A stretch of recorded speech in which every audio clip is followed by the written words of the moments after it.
Hi, welcome back to Lab 4. In step 3, we are going to train and evaluate the random forest model. So first, we are going to set up the model tuning parameters.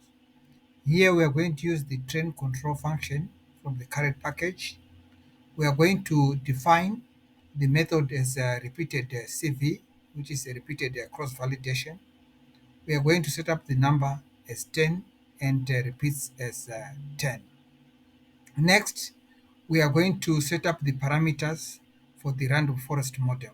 So here we are going to use the train function from the current package as well.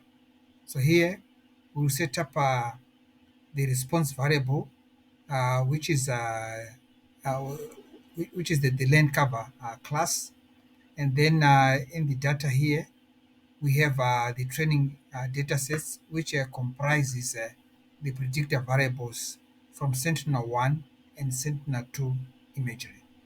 And then we are defining our method as the random forest.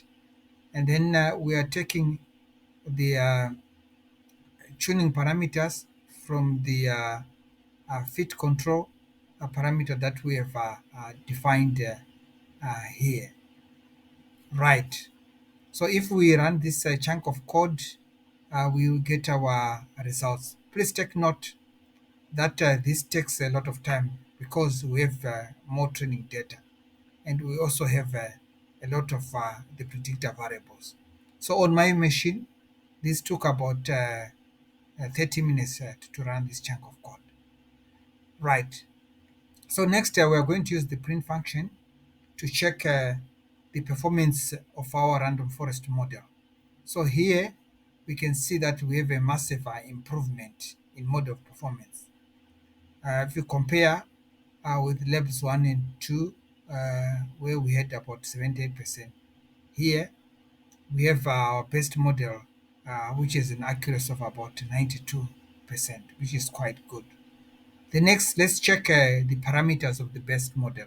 Again, here we see a massive improvement if we compare to labs 1 and 2. Remember, in labs 1 and 2, we had an out of the bag estimate of error rate of 22.7 something. But here, our out of the bag error rate is about 8.36%, which is quite good. And if we look at the class error rates, they've also improved significantly. Right. So this is quite good news. Right. So next, let's check the variable importance. Here we can see that the most important data variables have also significantly improved, especially uh, for the bare areas, the built-up cropland, woodlands, as well as water. So this is a good sign that the model is doing good work.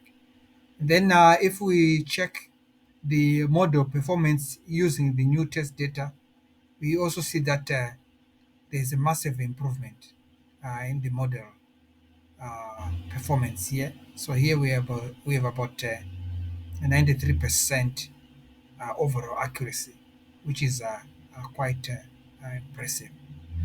Right. So we can also go down and then we can check now the actual land cover map. So if we zoom into the actual land cover map, we can see really a massive improvement in the land cover map. Please take note that most of the red pixels, which were classified as built up, have been cleared away. So we have more of the actually the built up areas being detected. So this is quite a massive improvement. Okay, even if we go to the southern part of the study area, we notice that most of these classified built up areas have been corrected. So this is a massive improvement in our model. So this is quite good. So actually, so the use of uh, an improved training data set uh, plus the Sentinel-1 and Sentinel-2 data from the rainy season post-rain season and dry season actually help to improve the land cover map, and this is quite good news. Right, so this is all about step three. So I'll see you in step four. Thank you very much for watching this tutorial. Please subscribe to this channel if you have not yet subscribed. Bye.